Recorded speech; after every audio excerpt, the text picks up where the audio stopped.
y él nos va a contar un poco la parte práctica del estándar. Como habéis visto, el estándar se basa en unos criterios, en unos indicadores. Pues él nos va a explicar ahora cómo eso se lleva a la práctica y cómo se puede aplicar en los cotos de caza.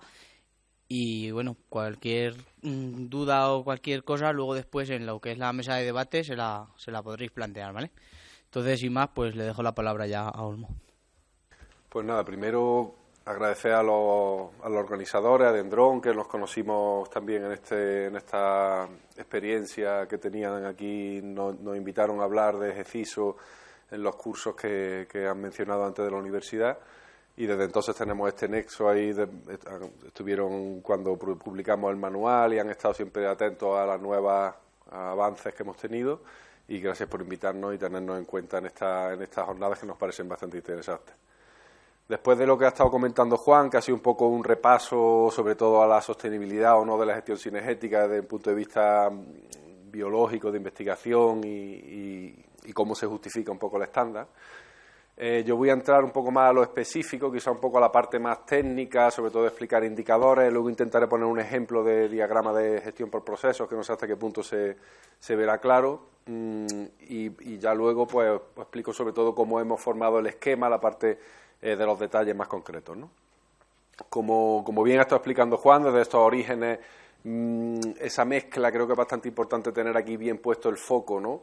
De que esto es una marca, un estándar técnico o un esquema de certificación impulsado un poco entre ese mix administraciones-investigación. O sea, no es el sector que esté demandando, como suele pasar en sectores que están en crisis o sectores que quieren avanzar o quieren tener un revulsivo, que demandan a los investigadores o demandan a las administraciones que se cree una marca para dinamizar el sector, que es lo que suele pasar cuando otros sectores pues están en crisis, ¿no? Pues el turismo quiere diferenciarse, pues crea la marca Q-turística, o la agricultura ecológica quiere tirar hacia adelante, pues se crea, el mismo sector de productores crean esa marca, la potencian, la dinamizan, y aquí tenemos que tener en cuenta desde el origen esta mezcla un poco diferente, ¿no? Juan ha hecho el repaso un poco a las marcas, por eso digo, tenemos que tener en cuenta esto, que estas son marcas propias de las administraciones con diferentes stakeholders, ¿no? Diferentes agentes implicados que a veces potencian, a veces trabajan en contra, a veces trabajan a favor desde el mismo sector, ¿no? Dependiendo de los intereses propios de cada productor, ¿no? De caza o de cada orgánico o de cada sociedad de cazadores, dependiendo de los intereses y como lo vean como una oportunidad o una amenaza, van a actuar de manera diferente, ¿no? Lo digo esto para que veamos el contexto un poco. Por esto digo que es una demanda del sector. Estas búsquedas son antiguas, no se ve tampoco como me gustaría, pero aquí lo que veis son fincas. Estos son cuando se empezó a vender caza por internet, ¿no? Antes de que existieran estos buscadores, vendedores de caza grandes que hay, que son muy recientes, ¿no? Finca Pozas Nuevas, Cardeña, calidad cinegética, le pongo 4 estrellitas, ¿no? Aquí voy a poner 3 estrellitas, ¿no? Casi otras tienen 4, otras tienen 3. Ahí Montería Caza Mayor, calidad de trofeos, ¿no? Calidad se está usando en el sector, y cuando se está intentando vender caza, porque el número de cazadores va disminuyendo a lo largo del tiempo, hay una renovación generacional que creemos que puede demandar otras cosas, lo hablaremos al final de la charla, o cuando hay una competencia abierta cada vez más clara, o vendes fotos de antiguas monterías, o vendes experiencias en las que un cazador te explica lo que ha cazado, el boca a boca ya tradicional no va funcionando igual, porque el mercado se expande, necesitas captar nuevos clientes, tienes sobreproducción de piezas de caza que tienes que sacar. Entonces, ¿a qué tira el sector? ¿Qué inventa el sector para diferenciarse, para vender de una manera diferente? Calidad cinegética, ¿no? O te vendo calidad de trofeos con fotos de trofeos gigantescos, o te vendo un invento que me pongo aquí de una baremo de estrellas que yo mismo las doy o las quito porque soy el dueño de la web. Entonces, esa demanda podemos intuir que algo existe, que quieren gestionarla ellos mismos o que quieren que un tercero lo certifique, pero que algo existe, ¿no? Que es un argumento de venta, la calidad. Luego, trabajos antiguos, como este de gente del IRED, de Delibes, Viñuela, Beatriz Arroyo, diferentes investigadores, sí han demostrado que cuando preguntaban a cazadores de perdiz si estarían dispuestos a pagar más por una perdiz salvaje frente a una perdiz soltada, todos estarían dispuestos a pagar más, pero efectivamente no pagan más porque no confían que el que le vende la perdiz está diciendo que es salvaje, pero bueno, averigua tú. O sea, no confían en ese boca a boca tanto o en esa publicidad tanto como para pagar más. O sea, eso que nos hace pensar, pues que si hubiese un sistema confiable entre todos los actores, pues estarían dispuestos a pagar más, ¿vale? Eso es lo que nos hace que seguir esta demanda del sector, por eso lo sigo poniendo entre interrogación, ¿no? Porque seguimos investigando eso. Como bien ha contado Juan, GECISO es un estándar técnico con un esquema de certificación asociado desarrollado por estos grupos de investigación que veis ahí, liderado por la Universidad de Córdoba, por la UIRCP, que somos nosotros, y con estos grupos que al final reúnen a los 20-25 especialistas de temas de gestión cinegética, de especies cinegéticas y de los hábitats asociados más importantes que hay ahora mismo a nivel nacional, con lo cual lo hacen un estándar aplicable. Hemos dicho que tenemos pruebas pilotos desde los montes públicos de Andalucía hasta Lanzarote, con lo cual imaginaros lo que pretendemos, lo que teóricamente podemos abarcar, que eso es lo que estamos viendo en estas pruebas pilotos, con los indicadores que hemos desarrollado, ¿no? Y ahora voy a poner una cosita muy corta de estos vídeos que hemos comentado, Juan, porque no sé si se escuchará bien, para explicar qué es GECISO, tanto al cazador como a la sociedad en su conjunto, ¿no? Para que entiendan rápidamente en un minuto y para que entendáis también vosotros lo que es GECISO de forma fácil, ¿no? Ahora después vamos a profundizar un poco más. ¿Sabes qué es GECISO? GECISO es un modelo para certificar la gestión cinegética sostenible por parte de certificadoras independientes acreditadas por la Entidad Nacional de Acreditación.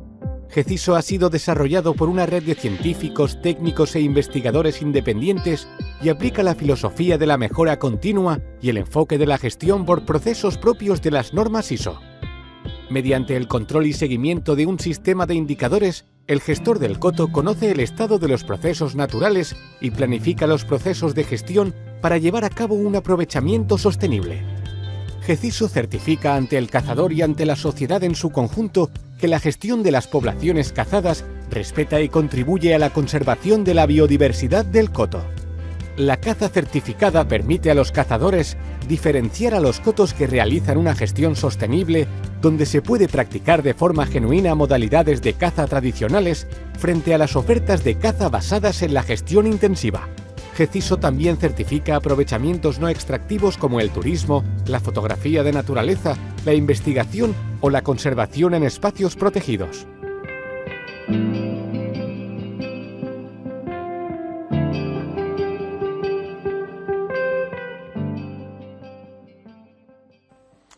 Bueno, pues aquí habéis visto un poco explicado así muy a grosso modo en un minuto qué es GECISO, ¿no?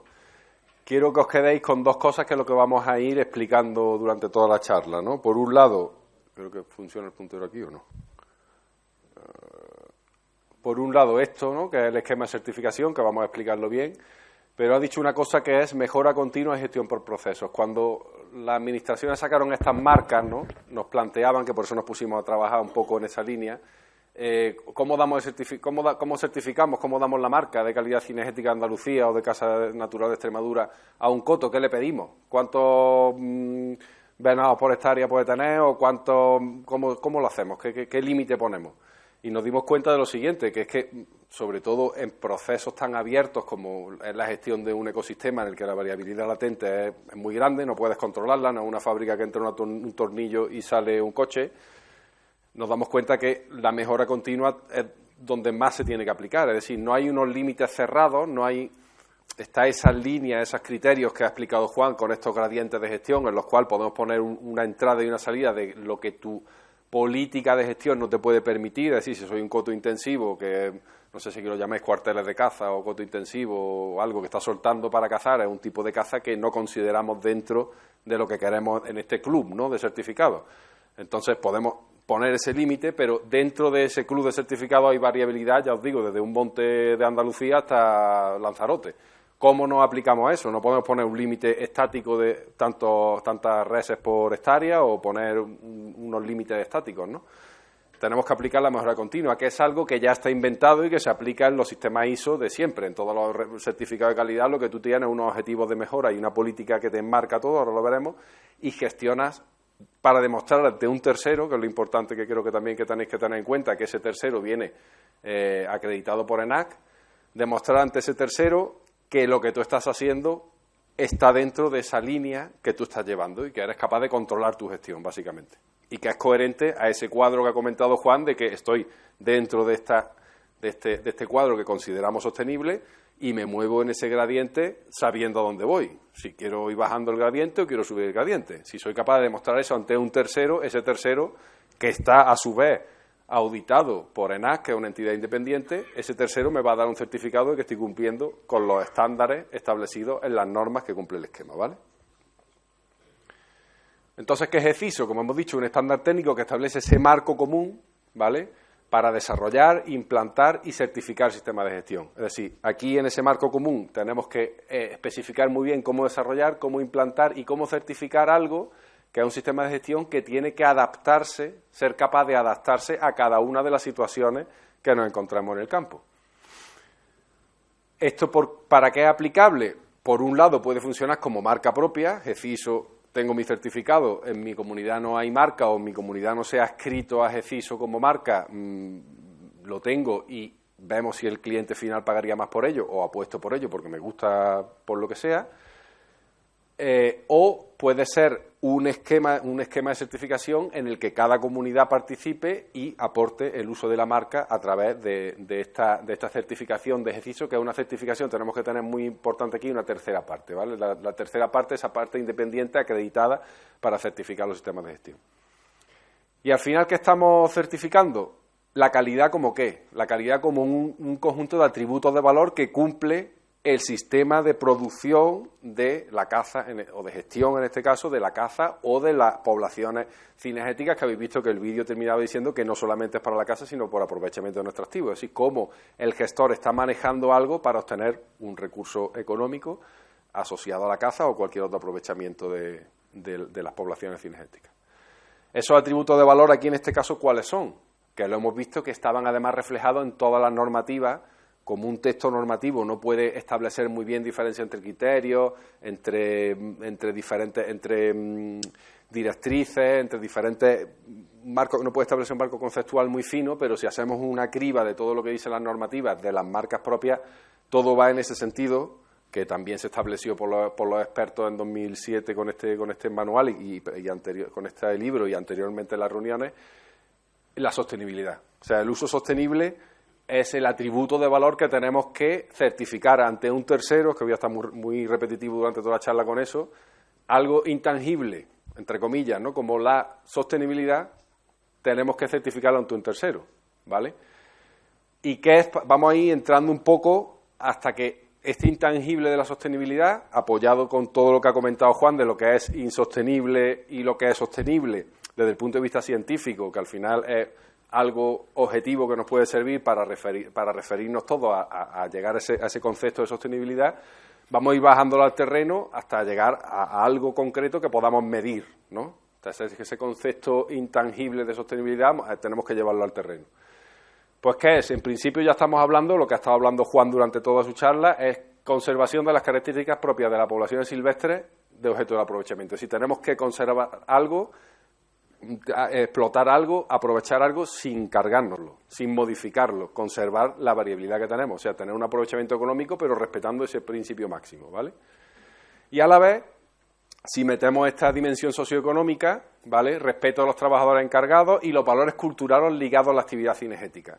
Valor cultural es conservar, por ejemplo, la montería como bien de interés cultural, como se ha hecho en Extremadura. Valor cultural es enfrentar al cazador que expone un trofeo cazado en un cercón de marranos, por ejemplo, que te dice, mira, aquí esto lo he cazado yo, te cuento un relato de la caza preciosa, pero no te dice, yo he cazado esto en un cercón de marranos, te dice que ha cazado eso haciendo un aprovechamiento, una modalidad propia como la montería o un rececho o lo que sea, ¿no? Es poner en valor esos valores culturales ligados a la actividad cinegética y conservarlos frente al impulso del mercado, que puede ser más o menos éticamente, los puede moldear de una manera u otra, ¿de acuerdo? Por lo tanto, quiero que tengáis en cuenta que se va a ir viendo todos estos colores. El rojo, que vamos a hablar del aprovechamiento de la especie que estoy manejando. El amarillo, que va a ser los hábitats, entendiendo hábitats como flora y fauna no cinegética que están presentes en el entorno de lo que estoy aprovechando, y el rendimiento socioeconómico, sin el cual es imposible porque no estaría aprovechando nada, estaría en ese área del no manejo que ponía Juan como fuera del cuadrado, ¿no? Vuelvo a esto para ir llegando a lo concreto, que es lo que ha mencionado antes Juan. Si buscamos cómo definimos esos criterios de gestión cinegética sostenible, pues vamos a ver qué dice la bibliografía científica.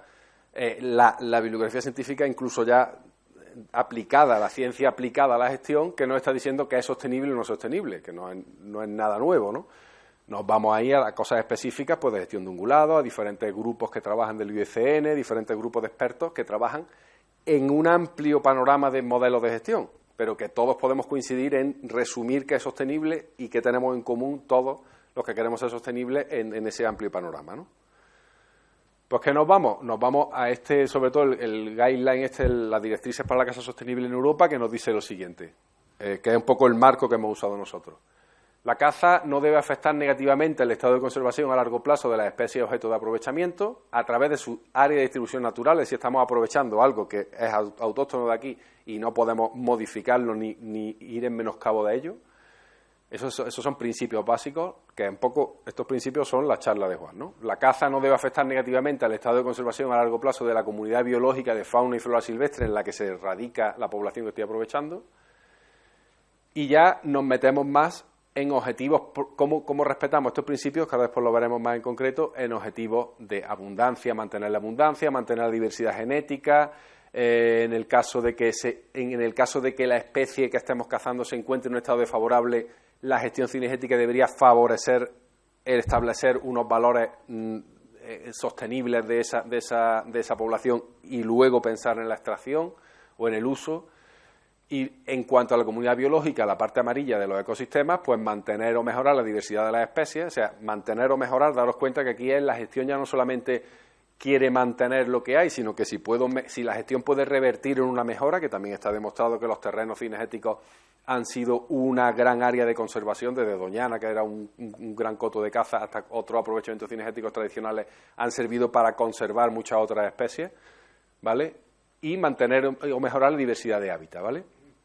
Entonces, si tomamos este marco del IUCN de qué es sostenible, vamos a seguir desarrollando hasta llegar a los criterios. ¿Cómo llegamos a estos criterios? Lo que hicimos fue valorar este documento y otros muchos documentos. Hicimos una especie de método Delphi que se llama, que es interrogar a todos los expertos una vez que se les explica el marco teórico, para que valoren del 1 al 5 los criterios y las directrices y todas las pequeñas frases para ver qué creen ellos que es más importante para la sostenibilidad. Una vez que se hace ese muestreo, se vuelve a pasar una siguiente ronda de encuesta en la que se le explica a los encuestados cuál ha sido la media de las diferentes preguntas y se le pide que vuelvan a valorar un conjunto de preguntas seleccionadas. Y al final llegamos a, digamos, de todo lo que se puede valorar, los top 10 de la sostenibilidad, ¿no? De los diferentes manejos, que es más sostenible o no. Y al final ahí desarrollamos estos 7 criterios. Y esto sí lo voy un poco a leer incluso textualmente, están también en el manual, porque esto es como la base en la que pivota todo GECISO.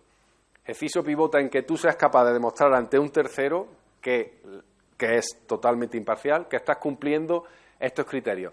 No que estás cumpliendo estos criterios porque los estás cumpliendo, no, sino que tienes indicadores que te hablan del grado de desempeño de esos criterios. Ahora ya me pongo un poco con lenguaje técnico, pero el grado de desempeño es que a lo mejor no tengo una abundancia, una estructura de comportamiento y sanitario de la población compatible con la conservación, a lo mejor no estoy ahí. Yo tengo un aprovechamiento, no estoy ahí. Pero me comprometo a un tercero que voy a buscar indicadores que le demuestren cuando vuelva a revisar la auditoría que estoy cumpliendo eso. Y si no lo cumplo, que voy a hacerlo, ¿no? Daros cuenta de la flexibilidad del sistema. Aquí lo importante es el compromiso y la honestidad que te la va a dar la entidad certificadora que está acreditada por un organismo oficial, ¿vale? Voy a pasar un poco a leer estos criterios que, como veis, que seguimos conservando estos grupos. La población objeto de aprovechamiento tenemos 3, que habla de la abundancia, estructura, comportamiento y estado sanitario de la población objeto de aprovechamiento compatible con su conservación, lo que ha estado comentando Juan. Repito, abundancia, estructura y comportamiento, ¿de acuerdo?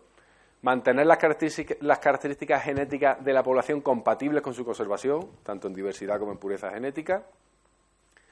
Y aquí es importante tener esto en cuenta, mantener o fomentar la diversidad y el estado de conservación de las poblaciones de especies cinegéticas propias de la zona donde se encuentre la unidad de gestión. Vale, se casa Ruiz o se casa Muflón, pero vamos a considerar que un aprovechamiento cinegético basado en la explotación comercial de especies exóticas sea sostenible. A lo mejor tienes mucho Muflón y mucho Ruiz o mucho otras especies exóticas en tu aprovechamiento, pero te compromete ante un auditor que vas a ir eliminándola y que no le va a sacar un rendimiento económico y no va a ser tu modelo de negocio. A lo mejor sí te puede certificar, el auditor te lo dirá. Todo eso es el compromiso que tú seas capaz de demostrar ante una tercera persona, que es un auditor que está formado en eso y que va a negociar un poco contigo hasta qué punto y va a estudiar hasta qué punto tú estás comprometido, yendo cada año a comprobar que estás haciendo lo que dices. ¿Vale? Ahora después os explico ese sistema. Sobre los hábitats, pues mantener o mejorar la diversidad de especies no cinegéticas, o sea, mantener o mejorar la diversidad de especies no cinegéticas, ¿vale? Estamos incluyendo, o sea, tu aprovechamiento no puede ir en menoscabo de las especies no cinegéticas que haya, e incluso deberías demostrar que estás mejorando, que tu actividad, si tú estás gestionando una población silvestre y estás haciendo cosas que le viene bien a esa población silvestre, que es la especie que estoy aprovechando, normalmente le vendrán bien también a otras especies no cinegéticas, ¿no? Y mantener o mejorar el estado de los hábitats naturales. Esto es importante y luego lo veremos en el grupo de indicadores. ¿Cómo demuestro que estoy manteniendo y mejorando el estado de los hábitats naturales? Pues tengo que medir qué impacto me está haciendo la población cinegética que estoy gestionando en el caso de la mayor, o qué medidas de gestión estoy tomando para mejorar los hábitats naturales en el entorno en donde está mi coto, ¿de acuerdo? Y en el tema de la socioeconómica, que está el último, pero sigue siendo también un pilar muy importante de este equilibrio, mantener y mejorar las funciones y condiciones socioeconómicas de la actividad, esto que os decía de tener trabajadores formados, tener trabajadores, tecnificar un poco más la gestión, daros cuenta que que la gestión se está basando desde hace muchísimos años en la experiencia propia de gente del campo que son guardas que llevan trabajando ahí décadas y son gente que tiene una capacidad de todos estos indicadores que hemos montado aquí, todo muy complejo, de el que es bueno saber hacia dónde va eso, pero eso no lo puedes demostrar con un tercero tomando una cerveza. Si yo creo que aquí va a pasar, tenemos que tecnificar eso de alguna manera y esa tecnificación es pues tener unas condiciones y unas funciones muy claras y muy marcadas en el organigrama de trabajo, ¿vale? Y que parece una cosa que hemos puesto aquí sin saber por qué, aumentar la satisfacción del cliente. Considerando el cliente primero, el cliente directo como el cazador y el cliente indirecto, al fin y al cabo, la sociedad en su conjunto. Vamos a ir a lo importante que es el cazador en este esquema que os estoy contando. Todos los esquemas de certificación tienen, ahora lo veremos en el diagrama de flujo, una entrada que es los requisitos del cliente, la expectativa del cliente y una salida que es la satisfacción del cliente. El gestor lo que está intentando es maximizar la satisfacción del cliente para que repita el año que viene y para que le diga a todos los demás clientes potenciales que merece la pena volver ahí. Si tú no cumplas las expectativas de tu cliente, no va a poder nunca tener un negocio sostenible, ¿de acuerdo? Esto es importante porque es la parte en la que también acabará un poco la charla de saber el cazador hasta qué punto va a apoyar esto o no lo va a apoyar o cómo va a surgir o no sin el apoyo de ese grupo, ¿no? ¿Qué significa certificar por tercera parte? Pues significa lo que hemos dicho, que un auditor independiente tú tienes que conseguir demostrar que estos criterios, estos 7 criterios que hemos dicho, que son el pilar un poco de todo, se cumplen ante una persona que llega allí y va a buscar cosas concretas que tú le tienes que explicar, ¿de acuerdo? ¿Cómo conseguimos ese sistema para certificar algo ante un auditor independiente? Pues nos vamos a ir a hacer una revisión de todas las normas que tenemos de referencia, que no estamos inventando nada, lo que tenemos que adaptar eso a nuestro sector. Y aquí entro un poco y quiero hacer una reflexión también para la gente que está aquí de la administración o incluso para el sector mismo. Las normas sectoriales, estamos desde la norma calidad, esto es un marco amplísimo, aquí estamos en gestión por proceso, mejora continua, nos vamos acercando más a cosas de medio ambiente, pues aquí estamos, esto puede servir de certificar una industria, la contaminación o incluso la universidad, el uso que hace de la energía, se puede adaptar a muchas cosas, una norma muy adaptable. Esto puede servir para certificar elementos extractivos, en este caso forestal, minería, Y esto ya son cosas más técnicas de cómo se evalúa el esquema de certificación de esa tercera parte, ¿vale? Con ENAC. Pero quedémonos aquí. Aquí tenemos forestal sostenible también, y es lo que está pasando. PFEC o cualquier otra norma forestal están ofreciendo que dentro de su alcance pueden certificar también la caza. Y van a la administración y le dicen, yo te doy un certificado de que tu caza es sostenible como producto no maderable del bosque, ¿qué es? Aquí ya está. ¿Dónde nos quedamos? ¿Hacemos que la caza sea un subproducto del bosque como la seta? O sea, que vamos ahí, cogemos una seta y tal, o le damos la entidad propia que tiene, con el trabajo que tiene esta cosa detrás, para hacer una certificación real de la gestión cinegética. Es una cuestión de enfoque y de principio, que ahí donde este estándar se juega un poco, la propuesta está ahí, pero ¿qué es lo más fácil y lo más difícil? Es decir, meter en un paraguas de certificación que te puede certificar pues el jamón. Creo que había también una certificación forestal que te certificaba que tu jamón estaba producido en bosques certificados por la tal. ¿Hasta dónde podemos aceptar que los alcances de los sistemas de certificación lleguen, ¿no? Eso lo dejo ahí ya luego si quiero, que creo que en la mesa de debate puede ser interesante plantearlo. Volvemos a esto. ¿Qué están haciendo en otros países? En otros países donde, por ejemplo, sí se está tomando la caza como una entidad propia para tener un sistema de certificación propio, ¿no? Marcas propias de otros países, pues nos vamos a Austria, tenemos marcas propias con diferentes, aquí está diferente, hay diferentes diferencias en la forma de montar el esquema. Esta, por ejemplo, son los mismos propietarios de coto que garantizan que están en una especie de declaración de principios donde los mismos propietarios de coto se autoauditan a sí mismos.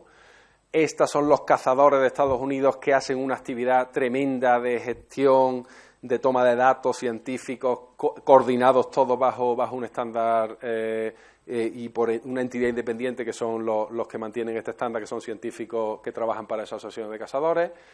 Estos son los científicos mismos con la Agencia de Medio Ambiente que montan el estándar, y está muy parecido a esta de Estados Unidos, en el cual el cazador es que es otro nivel, ¿no? Y es lo que tenemos que ir viendo, porque estos países, en este proceso de industrialización y de separación del campo y de prejuicio ante la caza, están mucho más avanzados. Quiero decir, que es donde tenemos que ir viendo qué está pasando, porque es a donde teóricamente iremos, ¿no?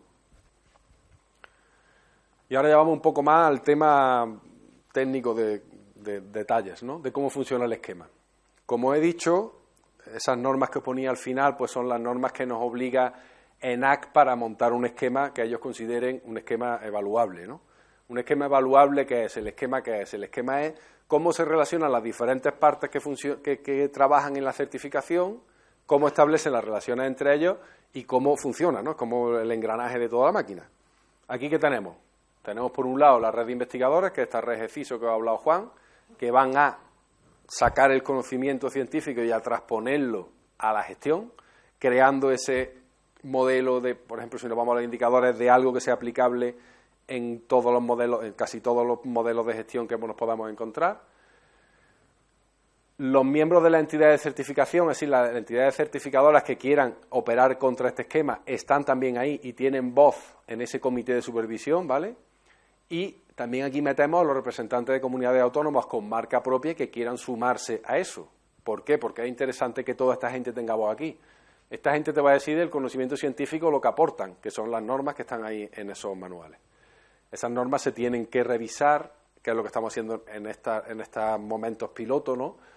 Con lo que está pasando, tanto que nos dicen las entidades certificadoras cuando van a certificar piloto, cuando están certificando, que podemos mejorar, que hay que cambiar de la norma, y cada comunidad autónoma que se adscribe aquí, pues también tiene derecho y obligación, y nos viene bien que nos explique, yo mi marca quiero darla, pero si también exigí esto, o también hacemos esto. Son adaptaciones de la norma que también es flexible, ¿no? Este comité de supervisión emite y revisa y saca las normas de certificación, que no son un ente estático, pero que sí tienen varios años de duración, normalmente 10, 6, 7 años son las normas que se vienen revisando, por ejemplo, la ISO.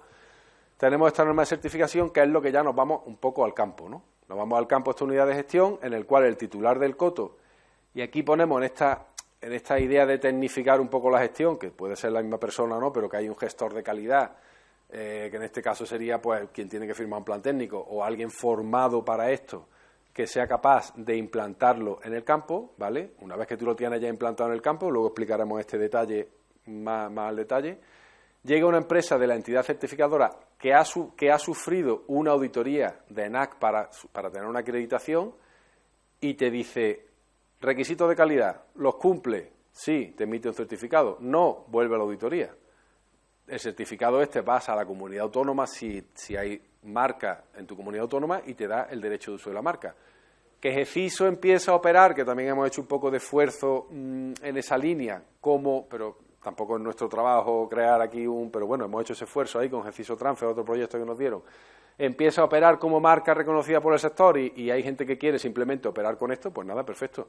Pero esto está montado para eso, porque os he dicho desde un principio que este sistema era un poco híbrido, potenciado por las administraciones y no es el sector el que lo esté demandando. Si GEFISO se convierte en una demanda del sector, que es lo que también estamos estudiando ya desde un punto de vista más científico, sociológico, pues el sector dirá, ¿vale? Pero que puede operar, podemos quedarnos aquí o podemos quedarnos en que la marca te la otorgue la comunidad autónoma. ¿De acuerdo? Esto es lo que regula todas las relaciones de todos los integrantes del sistema. ¿En qué se basan estas normas? Estas normas de aquí, que son los manuales, básicamente, que en los manuales nosotros hemos hecho una especie de sobreesfuerzo, porque también los investigadores son así y nos gusta como cerrarlo todo. Cualquiera que haya trabajado con normas, cuando vea eso, dice, ¿por qué había hecho esta barbaridad, no? O sea, hemos desarrollado los criterios, que normalmente con esto ya puede marchar una norma. Porque yo digo, me tienes que demostrar de forma satisfactoria que cumple estos criterios.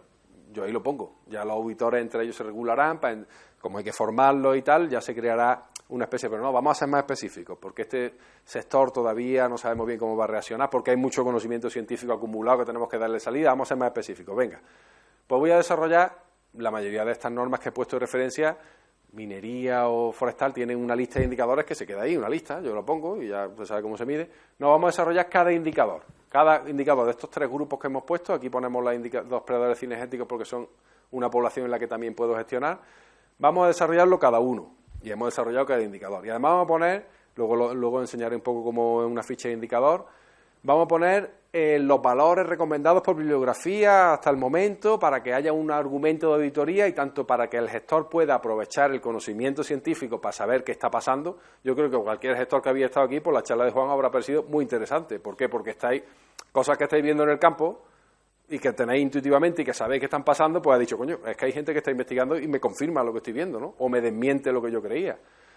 Entonces, lo interesante de esto es que con esta norma ya incluso, aunque no existiera GEFISO, aunque la marca no vaya a ningún lado, un gestor con esto puede tener conocimiento científico para tecnificar y tomar decisiones. Entonces, lo interesante es que tú te construyas con estas 2 normas, esta más, la verdad que es más de rollazo de certificación, papeles y tal, pero lo interesante es que con esta norma te construya un sistema de indicadores válido para tú saber a dónde vas. Cuando tú estás gestionando, la gestión intuitiva está muy bien y necesitan de esa gente que está en el campo que desgraciadamente irá desapareciendo, que conoce lo que está pasando en el campo.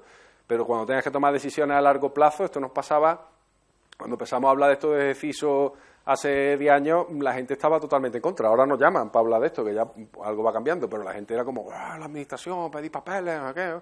Y en esa misma charla, recuerdo en un congreso que hubo allí en Sevilla, en la misma charla yo hablé de GEFISO, otro habló de conejos, otro tal, porque era una cosa. Y un mismo gestor de los que estaba un poco en contra de GEFISO, no existía GEFISO entonces todavía, era una marca de calidad que estábamos ahí, y decía, ¿y cómo decido yo? Le preguntaba al especialista de conejos, que tengo un coto que quiero repoblar con conejos porque ahí se ha caído la población, no sé lo que está pasando, llevamos años sin ver conejos y voy a meter conejos, ¿cómo sé cuántos conejos meto? Y dice, bueno, ¿cuántos conejos tenías cuando empezaste a perder conejos? ¿En qué zona estaban los conejos? ¿Tienes registro? Y dice, no, pues que eso no está. ¿Por qué? Pues porque no hay un registro constante de eso, sistematizado, normalizado, que para eso están las normas, y tomar decisiones cuando tienes que gastarte X dinero a ciegas o porque alguien te diga en el bar que ¡ay, de puta madre, ese conejo lo sueltas ahí! Es difícil cuando estás gestionando de una forma técnica. Entonces, nada más que solamente por esta batería de indicadores, yo creo que ya es algo que puede merecer la pena. El problema de estos sistemas de gestión y el problema de cómo lo está viendo el sector, creo yo también, o parte del sector, es decir, estos son líos, papeles y follones. No está viendo que aquí puede desarrollar una herramienta, o creemos que puede desarrollar una herramienta, para gestionar de manera técnica y tomar decisiones más eficientes. Pues ya está. ¿Por qué? Porque existe esa gestión intuitiva, esa forma de entender el campo que es muy válida cuando funciona, cuando no funciona no, pero existe esa gestión intuitiva que está un poco anclado ahí a veces el sector, que yo creo que se va cambiando cada vez más con el tiempo, ¿no? Pues tenemos estas dos normas, ¿vale? Estas dos normas son la norma de requisitos y la norma de indicadores.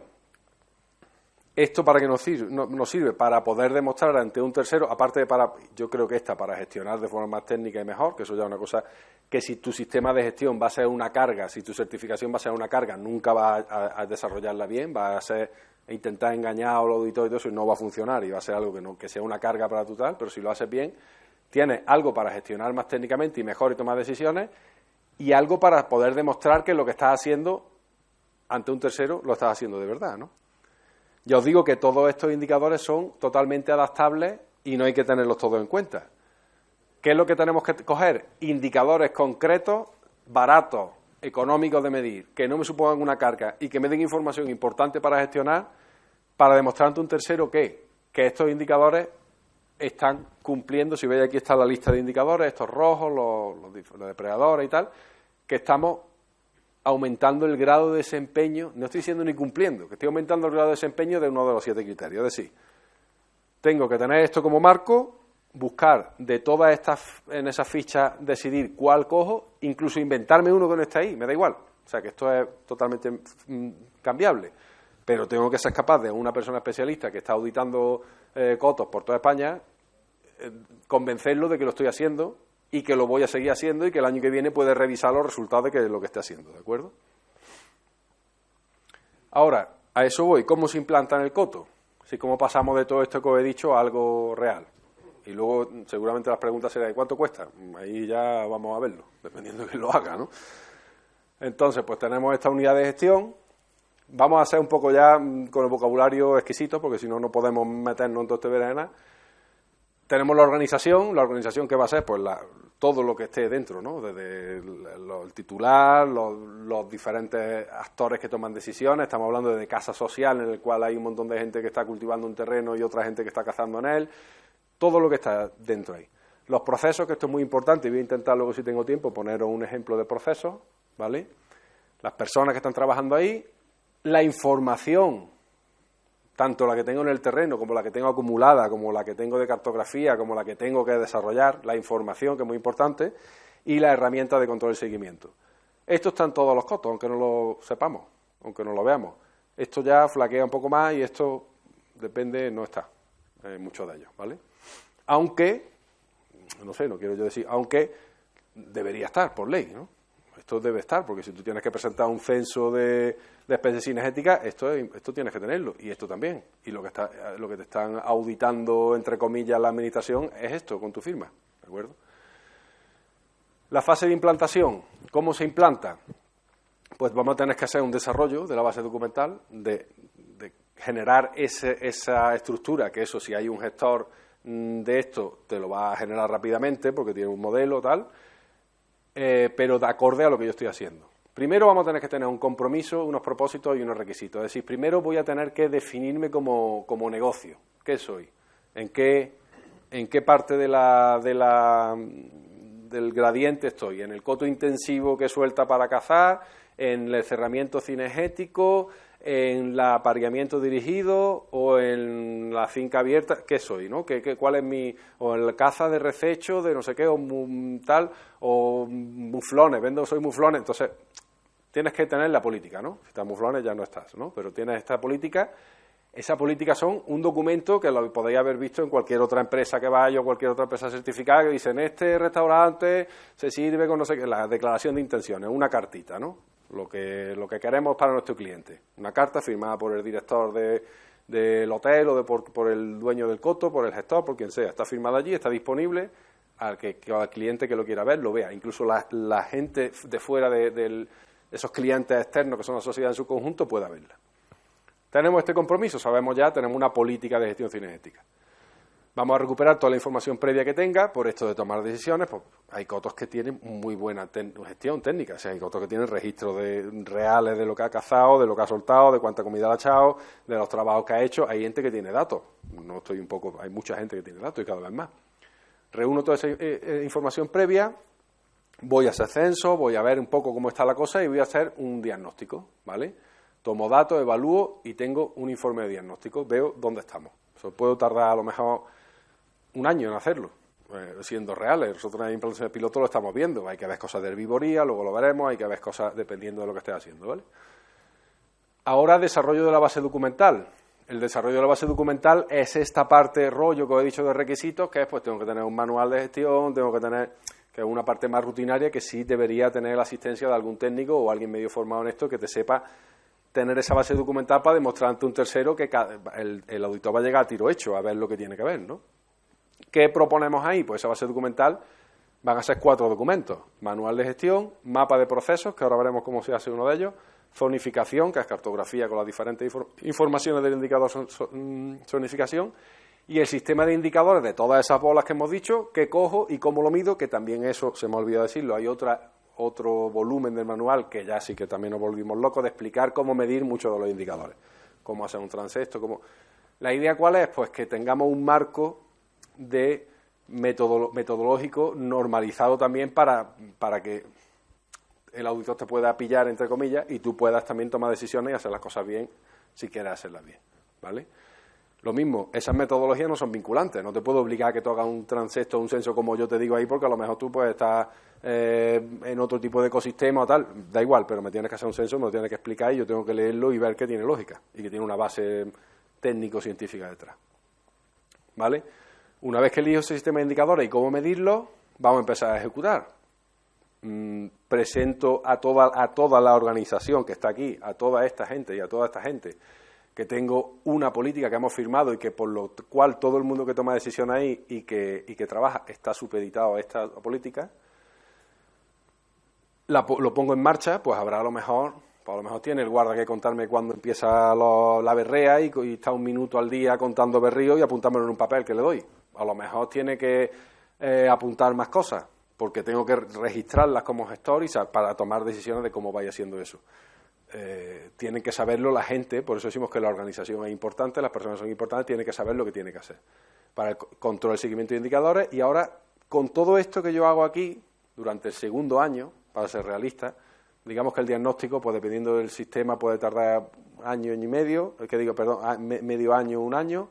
A la vez voy desarrollando esto y cuando lo tengo ya empiezo a controlar. Esa temporada yo estoy tomando datos de lo que se ha cazado, mis diferentes indicadores, pues vuelvo a hacer censo, hago paridera, estoy poniendo ejemplo, por ejemplo, de uno de mayor, ¿no? Cuando pasa un año yo tengo ya unos datos acumulados. Esos datos acumulados tienen un valor relativo. Esos datos acumulados los va a evaluar la dirección, los que toman decisiones en el coto, y vamos a planificar. Con la evaluación de la dirección y el informe de seguimiento vamos a planificar hacia dónde voy a ir con la gestión el año que viene. Daros cuenta que el siguiente año eso va a tener más valor, porque voy a tener datos del año pasado y el siguiente año va a tener más valor, porque voy a tener datos acumulados, datos reales de los cuales yo me tengo que fiar porque lo estoy tomando yo, no lo estoy tomando para para que me den un papel, porque ahí está la voluntariedad que hablaba Juan, lo estoy tomando porque estoy convencido de ello, ¿vale? Una vez que se hace todo eso, va a venir un auditor interno, que puede ser personal incluso cercano a los que te están implantando esto, y va a ser una especie de prueba de auditoría, una auditoría interna que se llama, que es de la que va a partir el auditor que vaya a verte. En esa auditoría interna tú has visto tus debilidades, tus fortalezas, has hecho un informe y el auditor va a tirar de ahí, ¿vale? Y ahora os voy a explicar, no sé cómo vamos de tiempo, la parte... Bien, vale. La parte del diagrama de procesos, ¿no? Un poco para poner un ejemplo más en el terreno, porque creo que es importante, aunque os va a parecer un mundo ahora, pero que en realidad es cosa que estáis haciendo todos cuando estáis gestionando, pero no está documentado, ¿no? No sé si se verá bien con la luz y eso, pero bueno. ¿Qué está pasando en un coto? Pues en un coto tenemos procesos naturales, por eso es lo que decía de la variabilidad, y procesos de gestión. Procesos naturales, lo que va pasando que yo no controlo, que va pasando si llueve, si no llueve, cuando empieza la berrea, cuando empieza la paridera, cuando empieza la fenología de la especie, ¿vale? Que es eso, desde que se queda preñada la cierva hasta que tengo un macho recolectable, ahí van pasando un montón de cosas que yo no controlo, en cierta manera. Sí puedo modular, pero hay agentes externos, como es la climatología o el paso del tiempo, que yo no controlo. Desde que sale una bellota hasta que tengo un árbol que de bellota, pues imaginaros ahí el rango de tiempo que hay, pero forma parte de eso, ¿no? Son procesos naturales que están pasando. Dentro de lo que cabe, esos procesos tengo que saber entenderlos en base a indicadores y poder modularlo de alguna manera. Tengo que saber hacia dónde llevo eso o cómo lo gestiono.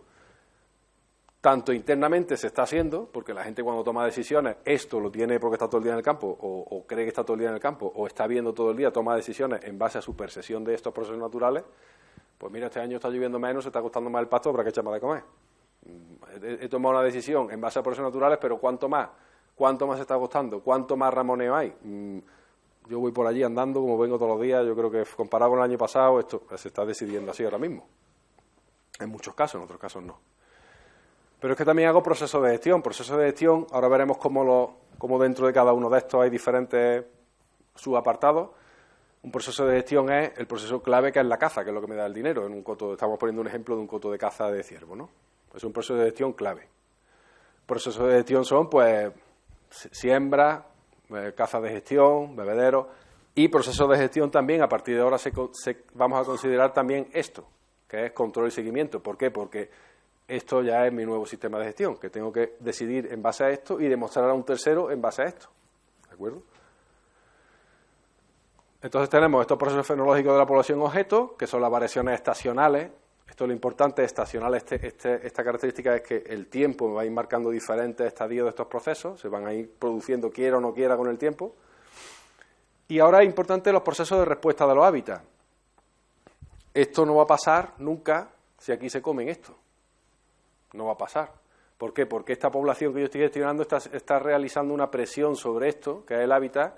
El hábitat está haciendo una respuesta y son procesos de presión, estado, respuesta. Entonces tengo que de alguna manera, que parece muy raro, pero es todo, si lo hacemos categóricamente, presión, estado, respuesta, tengo que entender qué está pasando aquí para saber qué respuesta me va a dar esto y modularlo de alguna manera.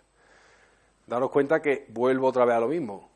Tanto las auditorías tendrán que tener en cuenta esto como nosotros hemos tenido en cuenta. No es un sistema cerrado en el que yo meto el ingrediente A y meto el ingrediente B y hago algo y sale C. Es un sistema que me está cambiando la temperatura, que depende del año, qué tal. Pero lo importante es que yo intento controlarlo, porque hay conocimiento científico que te deja controlarlo de una manera económica y aplicable. Eso es lo que hemos demostrado con eso y lo que estamos demostrando con las pilotos. Procesos de gestión. Como hemos dicho, tenemos estos procesos clave, que son los procesos imprescindibles para la realización del producto o servicio, a partir de los cuales el cliente cazador percibirá y confrontará sus expectativas, que incluye todas las acciones directamente relacionadas con el servicio al cliente. Los procesos operativos, que son los basados en la ejecución de acciones concretas que incluyen la acción directa sobre la gestión sobre los hábitats o la gestión sobre la población, caza de gestión. No es un proceso clave porque teóricamente no te están pagando para hacer una casa de gestión, pero tú la haces, ¿no? ¿Por qué? Porque te revierte positivamente en tu proceso clave. O hacer siembra, desbroses, puntos de agua, lo que quieras. Control y seguimiento, un poco la novedad que hemos dicho que incluimos aquí, que esto yo creo que se está haciendo, esto lo tenemos claro, todos los gestores lo tienen claro, esto es un poco la novedad, que se sigue haciendo de forma intuitiva, pero que vamos a tecnificarlo, que son procesos específicos para el control y seguimiento de los indicadores, ¿vale?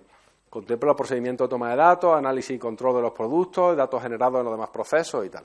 Es un poco sacar información de ahí, ¿para qué? Esto ya después sí lo explicaré, para retroalimentar los procesos estratégicos, que son esa toma de decisiones sentados, que esto también se está haciendo. Cuando tú decides cuánto va a matar el año que viene, estás decidiendo un proceso estratégico. Lo que pasa es que ahora lo vas a decidir con un dato claro que te va a llegar y se vaya acumulando con el tiempo. Y los procesos de apoyo, que ya esto es el mundo certificación. Esto lo intentamos o que lo haga el mismo gestor, si es una persona preparada para la certificación, o una empresa externa que te ayude a ese proceso de apoyo a mantener el certificado, digamos, ¿vale? Pero por ahora yo creo que estos 4 procesos se hacen, de una manera intuitiva o no, pero se hacen. Este proceso de apoyo es como demostrar ante un tercero que eso se está haciendo, básicamente. Ahora voy a ir un poco al detalle de cómo esto, ya os digo que esto es un ejemplo y el diagrama de flujo va a tener que estar presente en todos los aprovechamientos, que es una cosa modelo que se puede adaptar a cualquier sitio, pero cuando te llega un auditor, tú le dices, aquí hacemos, se lo puede explicar en una redacción muy larga, pero si eres capaz de explicarse con una cosa visual que lo ve rápidamente, y él ya va a ir viendo en qué proceso tiene que buscar cada indicador y cómo va a demostrar que es lo que se está haciendo ahí, ¿vale? Hemos dicho que los procesos fenológicos de la población objeto son estos, proceso de respuesta de los hábitats, pues el agostamiento de los pastos, por ejemplo, más la herbivoría que sufren, más todo, y aquí el crecimiento de la bellota y cosas que puedo hacer entre medias para proteger que eso pase, ¿no? ¿Qué tenemos? Los meses del año. Tenemos que encuadrarlo en un momento temporal porque el tiempo va pasando y va haciendo que se desencadenen esos procesos. Vamos a montarlo aquí. ¿Qué procesos son importantes en mis procesos naturales? ¿Qué tengo que tener en cuenta? ¿Dónde me juego que el producto sea acorde a esos criterios o no sea acorde? Pues me lo estoy jugando en cómo crece la cuerna. Me lo estoy jugando en cómo, como bien ha explicado Juan, en cómo se desarrolla el celo, la berrea, ¿no? Me lo estoy jugando la paridera, porque la paridera me va a retroalimentar de los juveniles a los adultos, que es lo que yo voy a extraer, ¿vale? Luego veremos por qué los traigo. ¿Qué procesos de presión, estado, respuesta me condicionan esto? Pues me lo está condicionando la montanera, me lo está condicionando el agostamiento, como este que está pasando aquí, y me lo está condicionando la comida, en este caso, ¿no? Por ejemplo. Pues yo decido que de aquí voy a coger algunos indicadores, los voy a medir, ahora veremos cómo en esos procesos de apoyo, ¿vale? Pero ya tengo aquí claro que al cliente le puedo explicar esto. Mira, a mí me interesa estos momentos. El cliente me entra con esta expectativa y yo tengo que darle, hacer lo que salga satisfecho de la historia esta, en base a un proceso clave que ahora veremos, pero me interesa estos procesos naturales tenerlos controlados, que son al final 4, ¿no? Voy un poquito más rápido a lo mejor. Procesos clave, pues esta caza comercial, ¿vale? Que tengo que medir la satisfacción del cliente final, y se sigue pasando por el tiempo. Procesos operativos, pues aquí vamos a poner desbroses, acondicionamiento de puntos de agua, aporte de alimentación suplementaria, siembras, todo relacionado en el tiempo, ¿de acuerdo? Control y seguimiento, esta novedad que hemos metido aquí. Pues control y seguimiento del control de los indicadores. En cada momento que esté pasando algo, yo tengo que tomar indicadores de satisfacción cuando se está haciendo la caza, si veis aquí en enero y diciembre, toma de datos de los ejemplares abatidos, censo de especies no cinegéticas, control de desmogues, estima de la producción de bellota, lo que yo quiera para demostrar que tengo controlado esos procesos naturales y que puedo saber a dónde van. Esto parece muy lioso, pero yo aquí veo que menos la estimación de la bellota, el control de ramoneo, los demás, y la satisfacción del cliente, los demás, todo está en un plan técnico de caza, creo que aquí se llaman proyectos de ordenación, ¿no? Plan de ordenación, se llaman diferentes, ¿no? Plan técnico de caza, está todo. Procesos estratégicos, ¿cómo planifico? Cómo planifico es como, digo, todo esto retroalimentándome con estos indicadores, aquí ya la fecha no importa tanto, cómo defino mi política, las acciones comerciales, operativas, qué voy a hacer, el seguimiento y control, cómo lo voy a hacer, esto se retroalimenta, porque dependiendo de los resultados de seguimiento y control voy a cambiar estas decisiones, y aquí acciones, planificación, informe de revisión, propuestas de mejora, llamadlo como queráis, pero es como planifico dónde voy. Y proceso de apoyo, que es la parte más calidad, ¿no? Pura y dura, ¿no? Pues auditoría interna, cómo identifico los requisitos legales, diferentes temas del manual, más cosas que en un curso de capacitación de técnicos, pues lo que explicamos bien, ¿no? Esto lo monto así, y aquí llega un auditor que te va a pedir eso, que tú lo has diseñado con tu gestor, y sabes dónde tienes que ver, y te va a decir, pues mira, pues quiero datos de aquí, que de aquí, sácame los indicadores de aquí, sácame la evidencia de auditoría, voy a ir al campo a ver si me ha hecho un control de ramoneo, vamos a donde ha hecho el transecto, vamos a verlo, a ver si me corresponde o si no. No me corresponde, el año que viene venimos y lo veremos otra vez. A eso voy, ¿no? Lo que quiero ver es que estos indicadores me hablan del grado de desempeño, soy muy pesado con esto, de los criterios, ¿de acuerdo? Tenemos un criterio X en cada criterio, pues elige la que quiera. ¿Cómo tenemos organizadas las fichas en los libros? Esto ya voy muy rápido. Pues lo que he dicho, tenemos el indicador, tenemos por qué se mide, para qué se mide, las metas donde deberías llevar tu indicador, la fuente de información, pues en este caso estamos hablando de abundancia, pues estimas poblacionales, conteo, fuente de información directa, el índice de abundancia relativa, los diferentes variables que tiene cada indicador, cómo hacer, por ejemplo, cómo medir este indicador que hemos visto de abundancia en el volumen 3 está. Otras cosas, por ejemplo, ¿cómo veo la clase de edad de los jabalíes? Pues te vas al volumen 3 y tienes una metodología propuesta científica de cómo medir las clases de edad. ¿Cómo mido el grado de ramoneo de una forma comparable año tras año? Pues voy a tener que hacer un transecto de 50 metros, dependiendo de los diferentes hábitats que tengan, en el que voy asignando grado de ramoneo, sumando, saco un índice y cada año voy a repetirlo y voy a enseñárselo al auditor y el auditor irá allí y dirá, mira, me cuadra, no me cuadra, ¿de acuerdo? Control y seguimiento de estado de fauna no cinegética.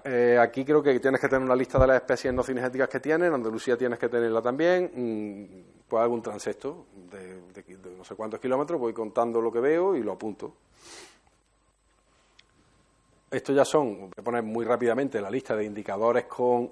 Esto ya os digo que no hay que medir todo esto. Tú me tienes que decir que has cogido lo que te ha hecho falta, que te parece barato, usable y que no. Y aquí están un poco los autores, que también tenemos que reconocer a toda la gente que ha trabajado, que son esos, unos 25 científicos, para desarrollar que estoy cumpliendo estos criterios, ¿de acuerdo? Y vuelvo otra vez a lo mismo. Demostrar ante un tercero, si me voy a demostrar ante un tercero. Usar estos indicadores para gestionar, si quiero usarlo como una gestión técnica mía que me está favoreciendo, ¿vale? ¿Cómo funciona así a nivel ya total? Pues yo tengo esa primera fase en la que he implantado y tengo esa auditoría interna, ¿vale? Me viene la entidad certificadora, ¿vale? Me da si apruebo el certificado, me da el certificado de CISO, que puedo cambiarlo por el derecho de uso de la marca o mantenerlo. Si no, me va a decir unas acciones correctivas, me va a reauditar de nuevo. Esto suele pasar muy pocas veces, normalmente te pone acciones correctivas menores que tú vas a poder solventar y él va a comprobar el año que viene, porque cada año el auditor visita tu coto para una auditoría de mantenimiento. Costes, pues eso lo veremos más en detalle, pero es verdad que la auditoría de certificación es más cara que la de mantenimiento, que ya una visita rutinaria, esta puede durar 2 o 3 días, porque se hace primero una revisión documental y al día siguiente va el auditor al campo, y aquí es simplemente visitar el campo y lo que se te hace es un seguimiento de que el resultado de esta auditoría lo estés cumpliendo. Es una cosa mucho más rutinaria, ¿vale? Está planteado para 5 años. En Andalucía se puso el tema de los planes técnicos revisables, porque si te supone, dentro se metió los planes técnicos revisables para los certificados de calidad, si te supone algún cambio en esa planificación, pues puedas de una manera ágil comunicar a las administraciones. Y aquí creo que los planes son de 5 años, con lo cual depende ya normativamente cómo lo desarrolle cada administración. Ya para concluir, pues tenemos ese esquema de evaluación de la conformidad por tercera parte, que permite el desarrollo, implantación y certificación de sistemas de gestión cinegética sostenible en toda la península, en este caso península e isla ya. Está basado en 2 normas, criterios y requisitos e indicadores para demostrar ese cumplimiento de los criterios. Se establecen unos requisitos para la acreditación de la entidad de certificación, así la norma está ahí, pero es que además tenemos otra norma que tiene que cumplir las certificadoras para poder acreditarse con ENAC, que eso ya sí que es un mundo técnico que no. La comunidad autónoma que lo desee puede aplicar el estándar técnico para el desarrollo de sus marcas, y la marca GEFISO debe ser sinónimo de casa sostenible y suponer un valor añadido ante el cazador y la sociedad en su conjunto. Y ahí es donde estamos en esa duda que nos planteamos todos, ¿no? Que es ya con lo que voy a cerrar. Aquí hemos hecho, por un lado, experiencias ya más de investigación, de saber en qué se basa la satisfacción del cazador. Si veis lo que hemos dicho, que en todo el diagrama de flujo está el cliente como eje vertebrador del diagrama. Hemos visto, que no me quiero extender mucho, pero hemos visto cosas bastante interesantes, como la satisfacción del logro es muy importante, pero una de las cosas más importantes es la satisfacción de los elementos apreciativos. Es decir, un cazador que no ha podido compartir el día de caza, lo hemos hecho en experiencia de Montería, donde íbamos a medir cosas para otros experimentos científicos.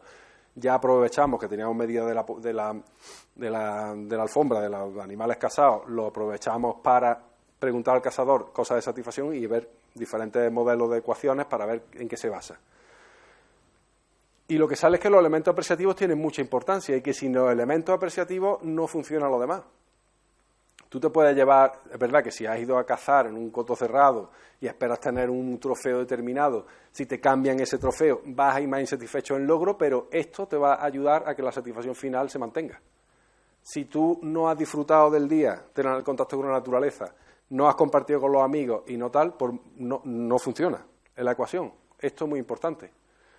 Entonces, es y vemos también una cosa bastante importante, que la edad del cazador es determinante a la hora de esto. Los cazadores mayores son más difíciles, están más insatisfechos en general. Están más insatisfechos en general porque están viendo, o creemos que es una de las explicaciones, que están viendo que la pérdida de autenticidad de la modalidad como montería y la pérdida de las emociones que han sentido cuando empezaron a cazar, no sabemos si es porque ya uno se va haciendo cascarrabias por la edad o porque realmente está fallando el sector, no se ven satisfechas. Y al no verse satisfecho esto, no se ve satisfecho nada. Y eso nos hace pensar lo siguiente: si el cazador mayor, que es el que tiene que formar al cazador que viene detrás, el que tiene que ilusionar de que practique esa modalidad, no sale totalmente satisfecho, sino que sale, bueno, he cazado, me llevo lo que esperaba, pero a mí esto no se me ha satisfecho.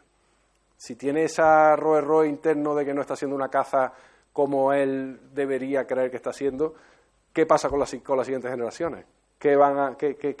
¿Cómo van a reincorporarse y engancharse a eso, ¿no? Eso es el artículo está en revisión, todavía estamos discutiendo cosas. Otra cosa que es publicar los criterios validados por el método ELFI.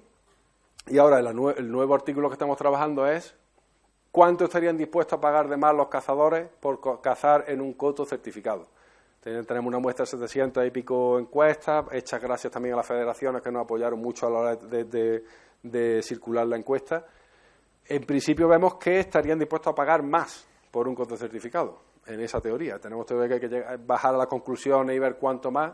También los rangos de precio, como veis, es que este es un sistema. El mercado va desde una horquilla de precios tan grandes, pero es difícil, pero estamos ahí. En principio, si vemos que el cazador estaría dispuesto a apoyar mucho más eso. No sabemos si está operando ahí una conciencia militante del cazador como grupo, que al verse amenazado y tú proponerle un choice de un experimento que le da una especie de escudo ante la sociedad, en su ideal es capaz de pagar lo que haga falta, como yo tengo aquí esto de que esto demuestra que la caza es sostenible, te doy todo lo que quieras.